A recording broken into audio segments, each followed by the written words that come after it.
अल्लाह तबारक व तआला ईमान वालों को ही खिताब फरमा रहे हैं। ओ ईमान वालों, ईमान तो ला चुके, क्या फरमाया? उदखुलू फिस्सिल्म काफ़ा, कामिल तरीके में पूरे के पूरे दीन हक में दाखिल हो जाओ। यानी आप लोगों का ओढ़ना और बिछोना, आपके शब रोज़, दिन रात, आपके मामलात, आपकी इबादत वो दीन हक के ताबे हों। आपकी ख्वाहिशात, आपके जज्बात दीन हक के ताबे हों। वला तत्तबिउ खुतवात शैतान, शैतान के नक्श कदम की इत्तिबा मत करना। क्यों? इन्नहु लकुम अदुव्वुम मुबीन, वो तुम्हारा सरी खुला हुआ दुश्मन है। रबीउल अव्वल का महीना चल रहा है।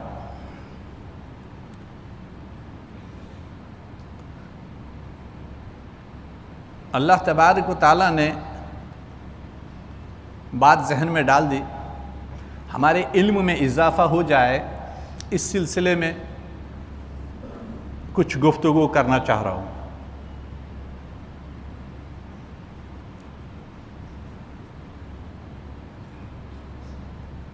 जिस तरह ये बात मशहूर है कि इस महीने के अंदर आकाए नामदार हज़रत मोहम्मद रसूलुल्लाह सल्लल्लाहु अलैहि वसल्लम की विलादत बासआदत हुई है, इसी तरह ये भी सही है कि इसी महीने के अंदर दो चीज़ों पे इत्तिफाक है। महीना ये था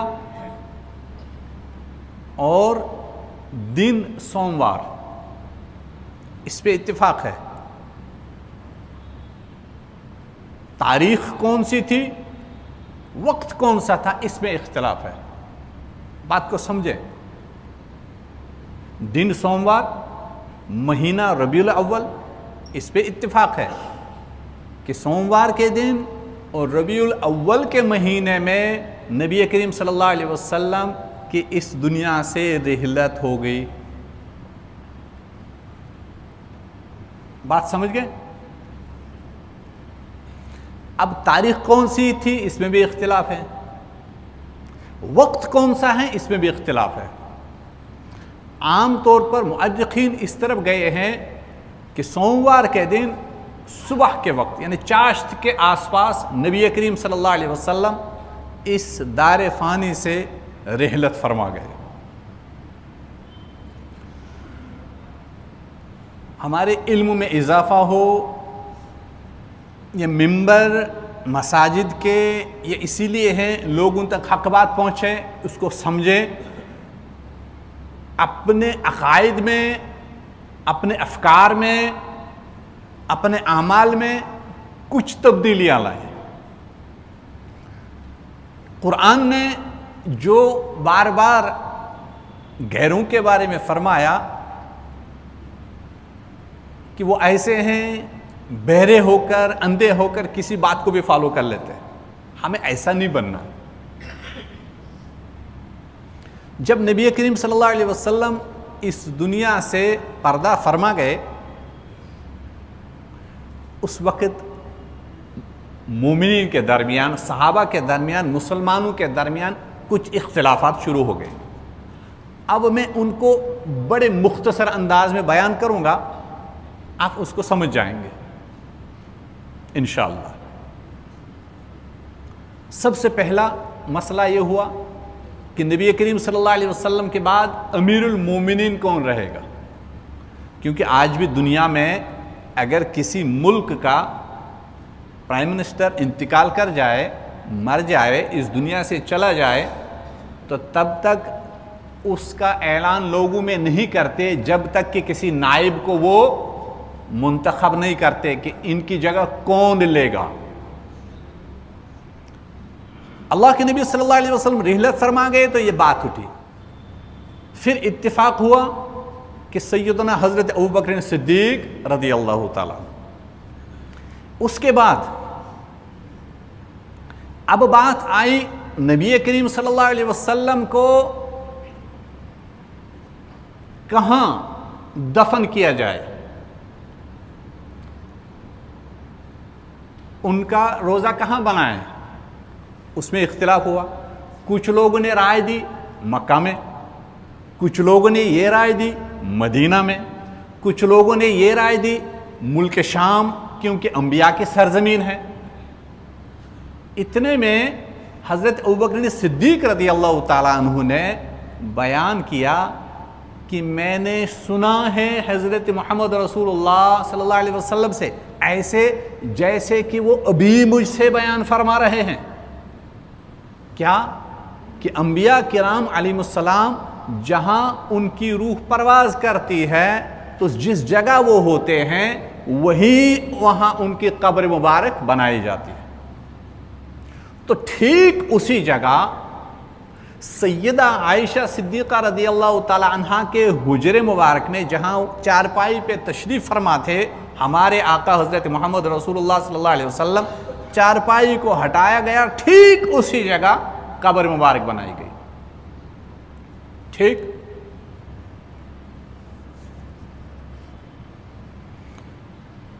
उसके बाद एक और मसला, अब ये नबी करीम सल्लल्लाहु अलैहि वसल्लम को गुस्ल देना है, गुस्ल तो देना है। गुस्ल की तैयारी हो गई। हज़रत अली रज़ी अल्लाह ताला अन्हु, हज़रत अब्बास रज़ी अल्लाह ताला अन्हु के फर्जंदान थे, वो भी थे गुस्ल में शरीक। अब क्या जो लिबास ज़ेब तन था वो उतारें कि नहीं उतारें?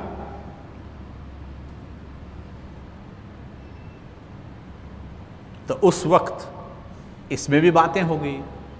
फिर उसमें ये तय हुआ, रिवायतें आई, सहाबा ने फरमाया कि नबी करीम सल्लल्लाहु अलैहि वसल्लम को अपने ही लिबास में गुस्ल दिया जाए। तो गुस्ल के वक्त हज़रत मोहम्मद रसूलुल्लाह सल्लल्लाहु अलैहि वसल्लम का लिबास जिस्म अतहर से नहीं उतारा गया। हज़रत अली कर्रमल्लाहु वजह रज़ी अल्लाह ताला अन्हु जब गुस्ल दे रहे थे तो उस वक्त वो फरमाया करते थे, कुर्बान हो आप पे मेरे माँ बाप या रसूलुल्लाह सल्लल्लाहु अलैहि वसल्लम, आप जिस तरह दुनियावी हयात में तय्यब व ताहिर थे, पाकीज़ा और खुशबूदार थे, आप अभी भी वैसे ही। कुर्बान हो जाए ऐसे नबी पर सल्लल्लाहु अलैहि वसल्लम। गुस्ल हो गया। अब नमाज जनाजा, इसका मसला खड़ा हो गया। ये मैं चंद छोटी छोटी मोटी मोटी बातें कर रहा हूं, और भी बहुत सारी चीजें थी जिसमें मेरे कहने का मकसद ये है कि इसमें वक्त लग गया। अब जनाजे का वक्त आ गया। अब जनाजा पढ़ाएं तो कौन पढ़ाएं, पढ़ें तो किस तरह पढ़ें? तो नबी रहमत सल्लल्लाहु अलैहि वसल्लम ने इसके बारे में भी इरशादात बयान फरमाए थे। उस वक्त सहाबा ने ये कहा कि नबी करीम सल्लल्लाहु अलैहि वसल्लम को जिस तख्त पे रखा गया है गुस्ल देने के बाद, उसको कब्र मुबारक के किनारे पे रखा जाए। चंद लोग जाएंगे, चंद लोग जाएंगे, नमाज जनाजा अदा करके निकल जाएंगे, लेकिन मोहम्मद रसूलुल्लाह सल्लल्लाहु अलैहि वसल्लम की मौजूदगी में कोई इमामत नहीं करेगा। ठीक, हुजरा कितना था? छोटा, 8 बाय 8, 10 बाय 10, कितना था? कच्ची दीवारें, खजूर के पत्तों की छत थी, जिसको कहा गया खजूरों के छप्पर के हुजरे का बाशी, चटाई पे रातें बसर करने वाला, जलालत ज़दा नौ इंसान के गम में मुसल्ले को अश्कों से तर करने वाला, शहनशाह कोनो मकानों और फिर भी सदा नान जो पे गुजर करने वाला मुहम्मदुर रसूलुल्लाह सल्लल्लाहु। चंद लोग जाए, साहबा 5, 8 जितनी वहां गुंजाइश थी वो नमाज पढ़ते थे। कोई किसी का इमाम नहीं बनता था, नमाज पढ़ के बाहर आते थे। इस तरह हजारों साहबा ने, फिर खवातीन ने, फिर बच्चों ने नमाज पढ़ी। इसमें कितना अरसा गुजरा? सोमवार की सुबह को नबी रहमत सल्लल्लाहु अलैहि वसल्लम का इंतकाल हुआ। सोमवार का दिन भी गुजरा, सोमवार की रात भी गुजरी, मंगल का दिन भी गुजरा, मंगल की रात भी गुजरी, बुध का दिन भी गुजरा, बुध की रात को हजरत मोहम्मद रसूलुल्लाह सल्लल्लाहु अलैहि वसल्लम को कब्र मुबारक में उतारा गया। 3 दिन के बाद। इतने में बहुत सारी ये चीजें छोटी छोटी चीज़ें, सहाबा में मसाइल, आपसी मशवरा, आपसी इख्तिलाफात, इन चीज़ों में एक गुज़रे दिन। इस तरह इस 12 रबीउल अव्वल नहीं बल्कि रबीउल अव्वल के महीने में तारीख 12 थी, तारीख 9 थी, तारीख 1 थी, तारीख 2 थी, तारीख के बारे में इख्तिलाफ है। इस महीने में सोमवार के दिन हज़रत मोहम्मद रसूलुल्लाह सल्लल्लाहु अलैहि वसल्लम इस दुनिया से तशरीफ़ ले गए सल्लल्लाहु अलैहि वसल्लम। हज़रत नबी रहमत सल्लल्लाहु अलैहि वसल्लम जिस हुजरे पाक में थे उस वक़्त, वहाँ वो हुजरा आज भी मौजूद है और हज़रत मोहम्मद रसूलुल्लाह सल्लल्लाहु अलैहि वसल्लम वहाँ तशरीफ़ फरमा है। कुरान करीम की एक आयत मैंने आप हजरात के सामने तिलावत की, ए ईमान वालो दीन के अंदर कामिल तरीके पे दाखिल हो जाओ। अल्लाह के नबी सल्लल्लाहु अलैहि वसल्लम के नाम पे बहुत सारी चीज़ें हो रही है।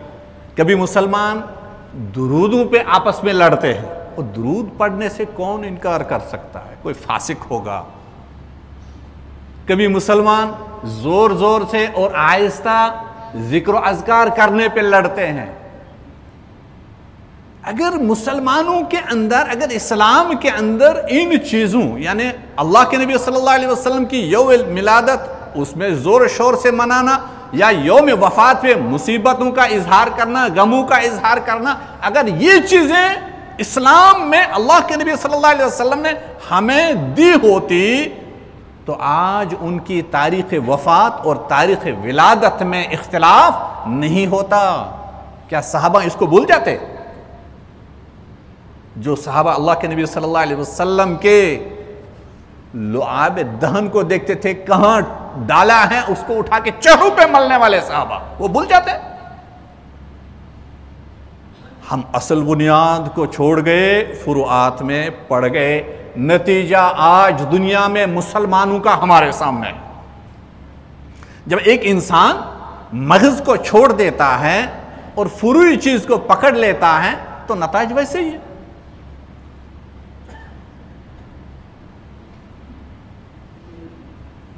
आज फ़लस्तीन, अहले फ़लस्तीन, इसराइल, इसका तज़किरा हो रहा है, मसाजिदों में भी हो रहा है, मिंबरों पे भी हो रहा है। हम अपने नबी के कितने फॉलोवर हैं? हम इस्लाम को अपनाने वाले कितने बन गए? एक इंसान अपने करतूतों, अपने आमालों की वजह से अपने नतीजे का खुद जिम्मेदार है। 1973 में जंग हुई, आप हज़रात मुझसे ज़्यादा जानते होंगे, बड़े पढ़े लिखे हैं हम सारे, अल्हम्दुलिल्लाह मुझसे ज़्यादा पढ़े लिखे। 1973 में जंग हुई, इसराइल की गालिबन वो पहली खातून वजीर आज़म थी, गोल्डा मेयर। उस वक्त जब इसराइल की अरबों से 1973 में जंग हुई, 1973 में, इस बात को सुने आप और इस पे गौर भी करें। उस वक्त इसराइल की इक्तिसादी हालत, जंगी हालत इतनी कमजोर हो गई थी कि आज खत्म तो कल खत्म। मुसलमान लगे हैं, करो जी बद्दुआएं, करो जी ऐसा, करो जी वैसा। अगर सब मसाइल खालिस दुआओं से हल होते तो हजरत मोहम्मद रसूलुल्लाह सल्लल्लाहु अलैहि वसल्लम को जंग बदर, जंग उहद, गज़वे खैबर, गज़वे खंदक ये लड़ने की जरूरत नहीं पड़ती। हम अपनी करतूतें तो देखें, हराम खाएंगे तो दुआएं मांगेंगे, दूसरों की चीजें गसब करेंगे तो दुआएं मांगेंगे। हम अपनी पोजीशन को समझें। ये गोल्डा मेयर जो थी, इसराइली पहली वजीर आजम खातून, 1973 में जब अरबों के साथ इसराइल की जंग हुई, उस वक्त हालात क्या थे? इक्तिसादी हालात बहुत कम, जंगी सामान खत्म हो रहा था, अरब गालिब आ रहे थे, इसराइल मगलूब हो रहा था। उन्हीं दिनों में अमेरिका का एक सेनेटर जो असलहा, गोला बारूद, जंगी सामानों का एक जिम्मेदार शख्स था। उसका दौरा इस्राइल हुआ। जो ही वो इस्राइल पहुंचा, इस वजीर आज़म मोहतरमा को इत्तला हुई कि वो आए हैं। उन्होंने उनको बुलवाया, एक घरेलू खातून की तरह उन्होंने उसका इस्तकबाल किया, अपने घर में, अपने किचन में बुलाया। बुलाने के बाद उनको मामूली सी कुर्सी और सामने एक छोटा सा टेबल रखा कि तशरीफ रखे, आप बाहर आप बैठे। खुद गई, चाय बनाई। वजीर आज़म, इस्राइल की वजीर आज़म खुद गई, चाय बनाई, चाय लगाई चूल्हे पे। इतनी देर में इनके पास आई, कुछ बातें हुई। जी हमें असलहा चाहिए, असलहा चाहिए। ठीक है, बातें चल रही थी असले के बारे में, सौदा हो रहा था। इतने में चाय पकने की खुशबू आई। गई, 2 प्यालों में चाय डाली, आई, एक उस सेनेटर के सामने रखी और एक चाय की प्याली उस गार्ड को दी, जो इस सेनेटर का गार्ड गेट पे, दरवाजे पे खड़ा था। उसको पकड़ाए। 2 कप चाय। कितनी सादगी से काम कर रहे हैं, मुल्क का सोच रहे हैं, अपनी कौम का सोच रहे हैं। दूर अंदेशी देख लीजिए, बुर्दबारी देख लीजिए, कुर्बानियां देख लीजिए। मुसलमान कुर्बानी देने के लिए तैयार है? नहीं है। सौदा तय हुआ, टैंकों का सौदा तय हुआ, जहाजों का सौदा तय हुआ, तोपों का सौदा तय हुआ, बमों का सौदा तय हुआ। और इनको बोला हमें ये सौदा मंजूर है, आप अपने सेक्रेटरी को मेरे सेक्रेटरी के पास भेज दीजिए। अब वहां तहरीरी मुआहिदा होगा। भेज दिया गया, तहरीरी मुआहिदा हो गया। अगले रोज काबीना में ये बात आई। काबीना वालों ने शोर मचाया, कहा ये हमारी वजीर आजम साहिबा ने कौन सा मुआहिदा कर लिया? अगर इतना असला हमें खरीदना पड़ा इन हालात में, इस्राइल को अगले 20 साल तक लोगों को यह कुर्बानी देनी पड़ेगी कि 2 वक्त के खानों के बजाय 1 वक्त के खाने पर इक्तिफा करना पड़ेगा। उस वक्त यही खातून उठी, सबकी बातें सुनने के बाद कहा आपका ये सोचना, आपकी राय, आपका अंदेशा दुरुस्त है, लेकिन कहा मैं एक बात कहना चाहती हूं, फातेह हमेशा फातेह होता है। फातेह हमेशा फातेह होता है। जब कोई कौम फातेह बनकर उभरती है, तारीख ये नहीं देखती है कि उस कौम के लड़ने वाले फौजी या लोग वो उन दिनों में क्या खाते थे, उनके दस्तरखान पे कितने अंडे, कितना जाम, कितना मक्खन, कितना शहद हुआ करता था, उनके जूते फटे हुए थे या उनके जूते अच्छे थे, उनके ज़ेबतन लिबास वो कैसा था, उनकी तलवारों की नियाम जो थी वो फटी थी या अच्छी थी। तारीख ये चीजें नहीं गिनती। हम जब फातेह बन जाएंगे तो तारीख ये भूल जाएगी, हमारी कौम को फातेह का एजाज मिलेगा, हम सुरखरू रहेंगे। उस वक्त बेइत्तेफाक राय अमेरिका से उन्होंने वो हथियार लिए।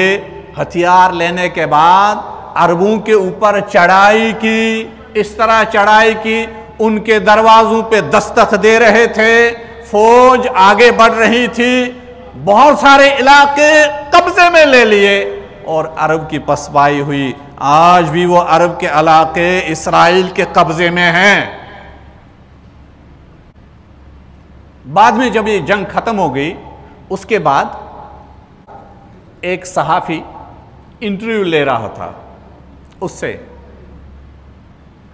कुछ अरसे के बाद कि मोहतरमा, उन्होंने कई सारे सवाल किए, उसमें ये एक सवाल किया, मोहतरमा मुझे बताएं आपका इन इक्तिसादी हालात, ऐसे पेचीदा हालात में अमेरिका से असलहा खरीदना, क्या ये आपकी हिकमत अमली में पहले से शामिल था या अचानक आपके जहन में आया? उसने जो जवाब दिया वो मुसलमान कौम के लिए एक इबरत है, वो मुसलमान दुनिया के लिए एक इबरत है। उसने जवाब दिया कि ये हिकमत अमली मैंने दुश्मनों यानी मुसलमानों के पैगंबर हजरत मोहम्मद रसूलुल्लाह सल्लल्लाहु अलैहि वसल्लम के उसवे हसना से ली, उनकी हयात तय्यबा से ली। जब मैं तालिब इल्मा थी, पढ़ रही थी, उस वक्त मेरा दिलचस्प जो मौजू था वो मज़ाहिबों का मुवाजना था, कौन सा मजहब अच्छा है। यहूदियत, ईसाइयत, मुसलमानियत, हिंदू मजहब, बुद्धिस्ट मजहब, यानी मैं रिसर्च कर रही थी। मज़ाहिबों का मुवाजना करना यह मेरा दिलचस्प मौजू था।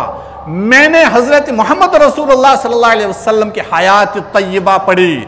उसमें राइटर ने, उसमें मुसन्निफ ने एक जगह लिखा था कि जब हजरत मोहम्मद रसूलुल्लाह सल्लल्लाहु अलैहि वसल्लम इस दुनिया से तशरीफ ले गए, जब उनका इंतकाल हुआ, उस दिन उनके घर की यह हालत थी कि उनकी अहलिया मोहतरमा सैयदा आयशा सिद्दीका रज़ियल्लाहु ताला अन्हा ने चाहा था मैं अपने घर में चराग जलाऊंगी, लेकिन उनके पास इतनी रकम नहीं थी जिससे वो तेल खरीदती और अपने हुजरे का, अपने कमरे का चराग रोशन करती। फिर उन्होंने हजरत मोहम्मद रसूलुल्लाह सल्लल्लाहु अलैहि वसल्लम की ज़िरा, जिसको आज हम कहेंगे एक बुलेट प्रूफ जैकेट होती थी, जिससे दुश्मनों के तलवार के वार से बचा जाता था, जिसका हेलमेट है, बुलेट प्रूफ जैकेट है, इसी तरह ज़िरा हुआ करती थी, खौद हुआ करती थी। ये तारीख में, ये सीरत में ये नाम हम पढ़ेंगे, आप पढ़ेंगे जब आप सीरत का मुताला करेंगे। उस वक्त उन्होंने एक हथियार बेचा, उससे तेल खरीदा। घर में रकम नहीं थी, लेकिन उस वक्त भी उस कच्चे कमरे की कच्ची दीवारों पे जब नजर डाली गई, उस वक्त भी उनके पास 7 या 9 तलवारें लटकी हुई थी। 7 या 9 तलवारें लटकी हुई थी। फिर मैंने गौर फिक्र किया, देखो ये कैसी जात है, इन्होंने पीछे रकम या दूसरी चीजें नहीं छोड़ी, लेकिन असलहा अपने पास मौजूद था।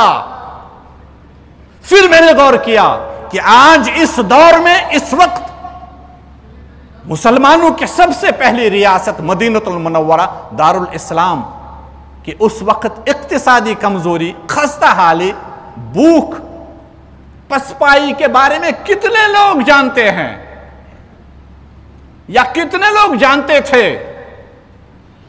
उस तरफ ध्यान नहीं जाता था, बहुत कम लोग जाते थे उस तरफ, लेकिन यह पूरी दुनिया जानती थी कि मुसलमान आधी दुनिया पे सल्तनत कर रहे हैं।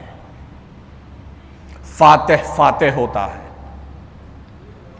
एक गैर मुस्लिम वो मुसलमानों के नबी सल्लल्लाहु अलैहि वसल्लम की सीरत को अपनी जिंदगी में लाते, अमली नमूना बनाते और उससे फिर मुसलमानों के ऊपर हुकूमत कर लेते हैं।